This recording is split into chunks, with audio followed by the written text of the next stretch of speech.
Welcome and welcome back. Today we're going to be talking about our feet and working a little bit with our feet.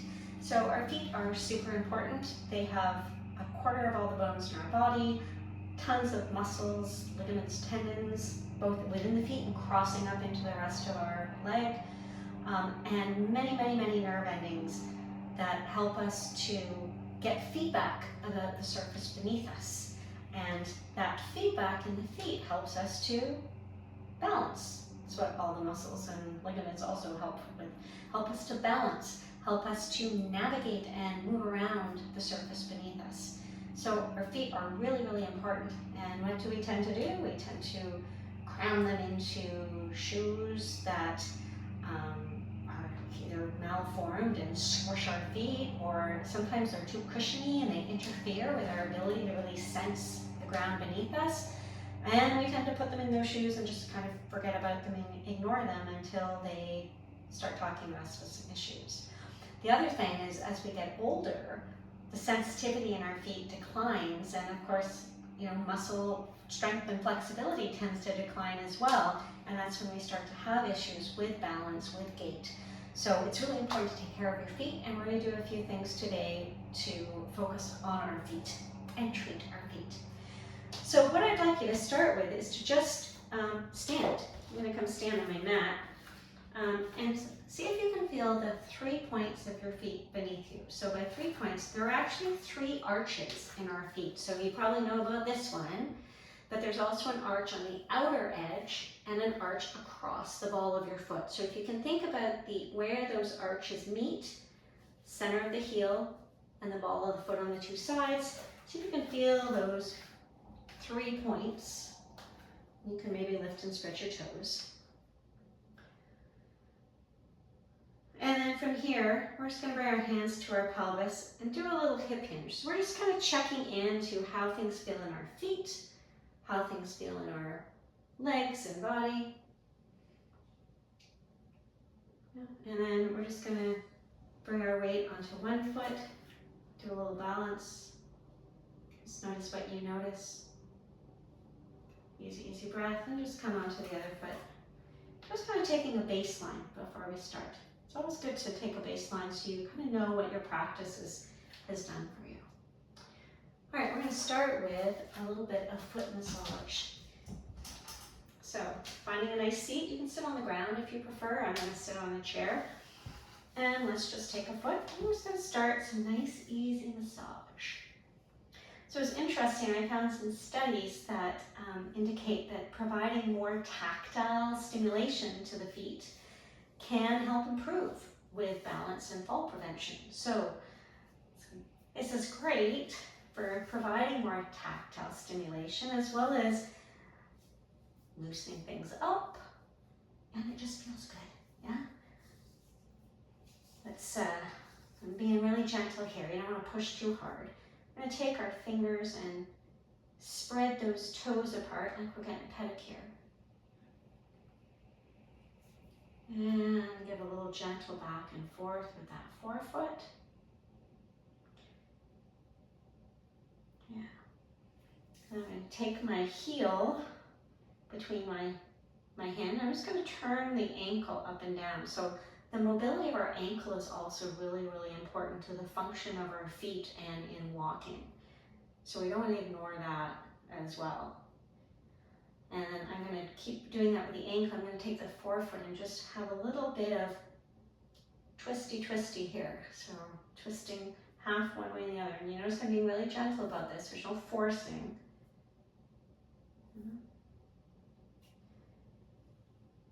And then we're going to let that go. I have to give just a little rub before I let it go. Place it back down on the floor. And then just take a moment to compare your feet. The foot you just worked on and the foot you didn't. And notice anything that feels different. My foot that I worked on feels a little bit closer to the floor. It feels a little softer. It even looks a little paler. So let's even that up and we'll work on the other foot. I also want to mention, you might have difficulty grabbing your feet, reaching your feet. So the other thing you can do, keep going with your massage, is to use a ball. then you can roll out the bottom of your foot on the ball. You can go back and forth, you can go side to side. You can do it sitting, you can do it standing. Gotta balance a little bit more when you're standing. And so that's also an option. I'm going to stick with the massage for now. The other nice thing about the massage, or well, both really, let's put the fingers in, is you get to know your feet. Did I say this already? You get to notice things that might change, that maybe you need to get looked at. Let's take the ankle. The other thing that I notice, well, I massage my feet in the morning after I shower and in the evening before I go to bed. And I use a cream. You could use an oil as well. I'm going to add that twisty now.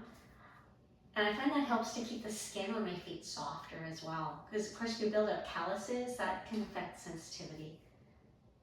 All right. And sometimes I like to get up into the ankle. You can even get up into the shin, outer shin. Yeah, I know we didn't do that on the other side, so just kind of leave that. Just come back, feel the feet beneath you. Notice how that feels. And then let's come back into standing. We're just going to do 4 or 5 things today. This is not exhaustive by any means. And there's lots of other things that you could do for your feet. We're just going to play with a few today. So as you see if you can feel into those 3 points again. And again, you might lift and spread your toes. Maybe they spread a little bit easier this time because you spread them already.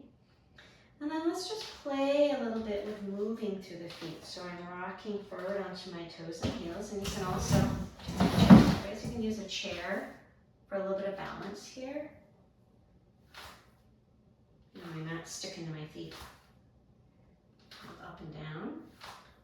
And then we're going to pause, feel the feet again, those 3 points. And then let's go on to the outer edges and the inner edges. So supination, pronation. And then notice if your toes are trying to get all up in that. See if you can let the toes relax, they're going to move. And see what you can feel in your ankles as well as your feet. And see what you can feel up into your hips. In fact, you might even try to move from the hip. Because you could move this, make this movement happen from the hip or from the ankle. Because guess what is on the other end from your feet? Your pelvis, right? It's all connected up the leg bones. And what happens at the foot impacts what's up here and vice versa. So let's just pause here. Oh, by the way, you can go side to side with that too. Lots of things you can play with. So let's just feel those feet once again. And let's come into our little hip hinge. Just curious how that feels for you now. Sometimes when we release the bottom of the feet, because the bottom of the feet, the muscles there, the tissue there connects up through the back of the legs up into the upper body. So sometimes freeing up the feet can also free up the back line of the body. So you just see how that is with you. So this really neat trick at a yoga conference a long time ago where somebody rolled out the ball of just the one foot and they went into their forward fold and they were completely lopsided. Super cool. You can give that a try too. Okay, let's move on. One of my favorites is the hip and ankle scour. So bringing your weight onto one foot, again, you can use a chair or a wall for support. And we're going to come just towards the ball of the foot and we're going to start to make circles with the ankle and the hip. And so you can drive this again from the ankle. You can drive it more from the hip. You can play with alternating between those two. Now what I'm going to try and do is not. See here, I'm letting my pelvis go too. Okay, well that's not a movement. It's not the movement I'm doing right now. So we're going to reverse that. So we're working the different ranges or the different planes of movement for the hip and ankle here. Again, working on that chain. And we're also moving the foot. Yeah, so we're working through some mobility in the foot. I'm going to have you just come back to stand for a moment and just notice how that feels on your two sides. And then we'll go to the other side. So it's good to notice too, going on here, and is there a full circle? I've seen some circles that are kind of not purely round, or they're shuddery. So just notice, because this can give you some information, some data about where you might have some limitations that you want to pay more attention to or work on. Yeah. Working again through foot, ankle, hip, because they are all connected, and we're letting our pelvis stay nice and stable. And we'll come back to stand. And again, just feel what you feel here. And moving on.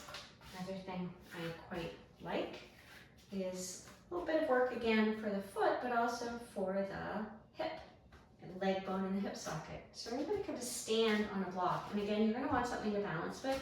I like to do this at the wall. When I'm at the wall, I let the inside or the outside leg come onto the block, inside leg is dangling.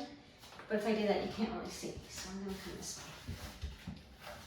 So I'm going to stand on my block. I've got a little bit of balance here with the chair.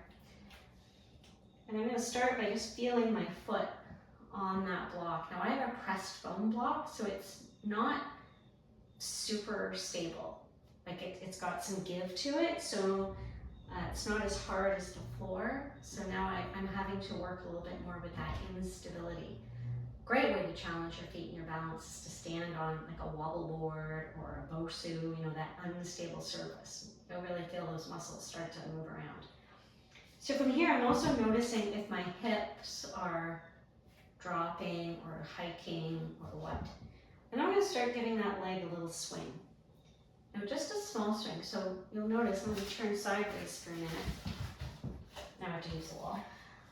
That if I swing a lot, my pelvis is going to start tilting. I don't know if you can see that in my low back. And that's because the leg bone only moves back so much before the pelvis has to tilt with it. So we're just going to move in that range. I was on the wrong leg, wasn't I? We're just going to move in that range where nothing has to move around. Yeah? Pelvis is nice and stable. And then we're going to use a little bit of rotation here. So I'm going to turn that leg bone in and out. Let me turn back this way. I'm going to rotate that leg bone in and out. Why does this matter, I might say? Again, we're looking at how the leg bone moves in the pelvis. There's a lot more range of motion in the pelvis, or in the leg bone at the pelvis rather, than there is further down the chain. And how this works is going to affect how my foot lands on the floor. So you can imagine that if I'm walking, let me come down for a moment. Well, actually, before I do that, we'll just move in and out a little bit. So we're working the leg bone in all the ranges. Meanwhile, I can really feel this foot and lower leg working to balance. Come off for a moment. I'm just going to mention again, if my leg bone, for example, if it's stuck, sort of rotated, you can see that when I land my foot to walk, it's going to land on a strange angle. I'm going to be more on the outside edge of the foot. And it's going to affect how the forces go back up my leg as well. So that's going to have impact on the foot and impact higher up. Let's switch to the other side. Switch my chair around here. And again, letting that leg dangle, noticing what's going on here. You can feel this foot and ankle starting to work a little bit. So sometimes issues that we have in the foot, pain in the foot or other issues, it's not because of the foot, it's higher up the chain. So I know of people that have bad plantar fasciitis, and improving the movement at the hip caused their foot pain to go away. So super interesting. We're letting that leg swing a little bit, and we're going to let it rotate. So turning in and out.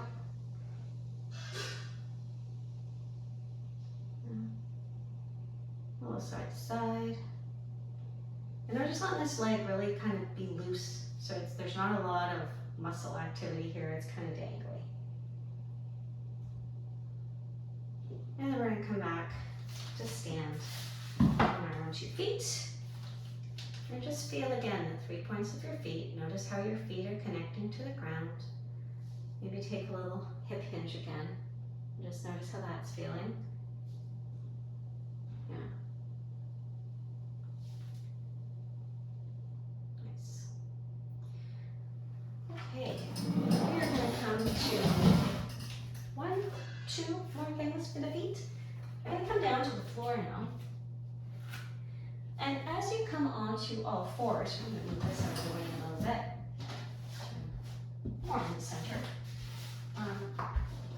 Notice how your feet land on the floor. So I have had people land, come into all fours, and their feet sort of land like this. So you can see my ankles are kind of on a weird angle, and it actually means that my leg bones aren't truly aligned. So you can see that as I adjust that actually affects how my thigh bones come into my pelvis.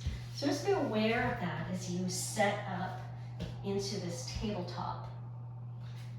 And we're going to play a little bit with the feet. We're going to take the 1 foot, we're going to tuck it under. We're going to press the heel back. So my knee's coming off the ground. Your knee might not, depending on how flexible your foot is. Pressing that heel back, yeah? And I can do the same with the other foot. I can do the same with both feet at the same time. That's going to fire up my core as well. Pushing those heels back, a little bit of stretch to the bottom of the foot. And then we're going to do something for the top of the foot. So we're going to think about drawing the forefoot in towards the ankle so the midfoot comes up off the ground. And I'm doing that with both feet at once.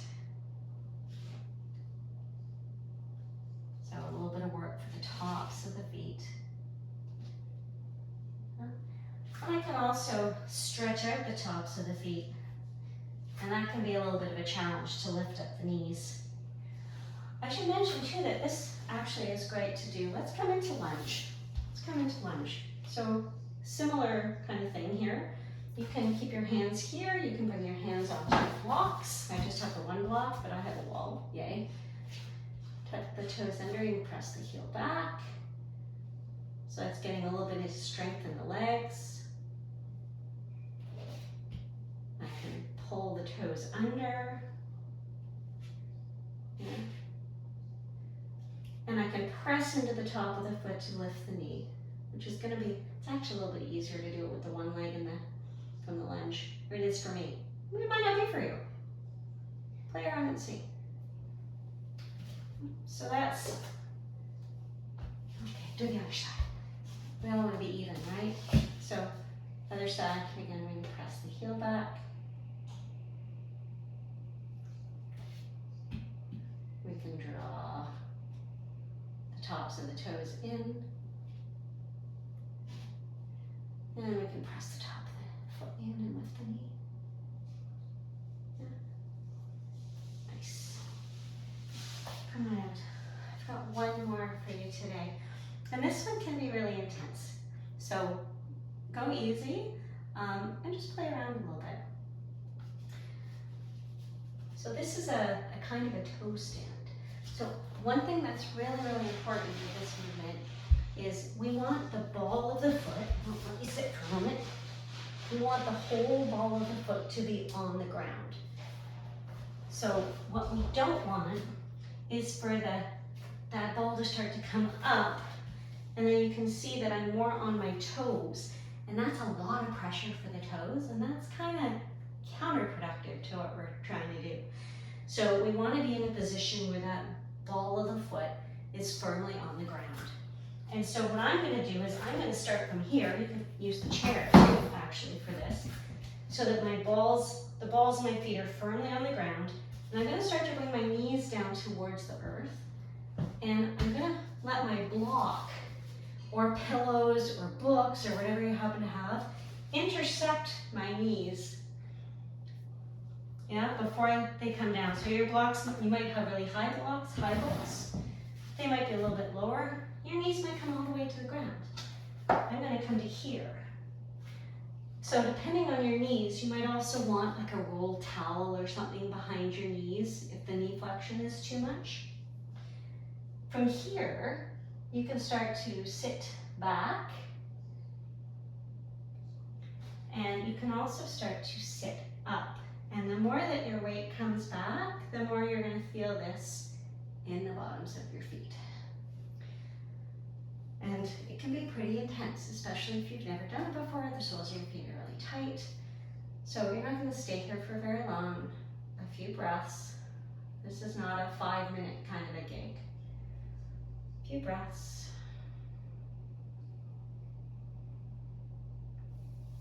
And we'll come back out. Come on back down. We can do the same thing with that other drawing of the foot. And actually, one thing that can be really handy, if you want to practice that, is to bring a rolled up towel or mat under that part of your foot. I can already feel my feet starting to cramp up. This is not quite the right kind of towel or roll for me. So that's an option as well, to sit back here. That's even more intense. All right, so from here, let's just put the foot back flat on the floor and just give them a little flappity flappity. And then we're going to come back up to stand.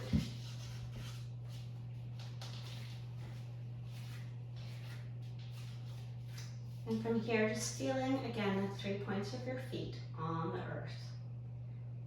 And just notice how you feel in standing.